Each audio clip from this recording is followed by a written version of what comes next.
جس کو کہ اللہ کا کلام پسند نہ آئے تو چینل کو کر دیجئے سبسکرائب اور بیل آئیکن کا بٹن دبائیں تاکہ آپ کے ساتھ ماشاءاللہ اچھی اچھی دعائیں جو ہے وہ شیئر کرتی رہوں، جس سے کہ سب کو فائدہ ہو، آپ کو بھی، آپ کے والدین کو بھی اور آپ کی اولاد کو بھی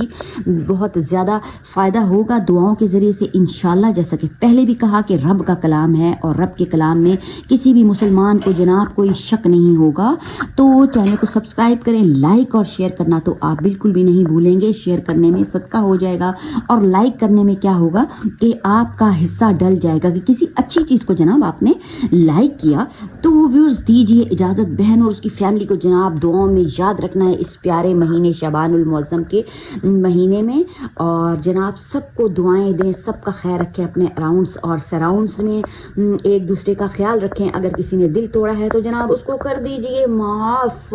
کیونکہ اللہ تعالیٰ کو معاف کر دینا پسند ہے۔ تو کوشش کرنے میں کوئی حرج نہیں ہے، بس کوشش کرتے رہیں اور زندگی کو سنوارتے رہیں اور بڑے بڑے گناہوں سے بچیں اور حقوق العباد کا ضرور خیال رکھیں کہ آپ کی وجہ سے کسی کا دل نہ ٹوٹ جائے۔ جناب دیجیے اجازت، اللہ حافظ۔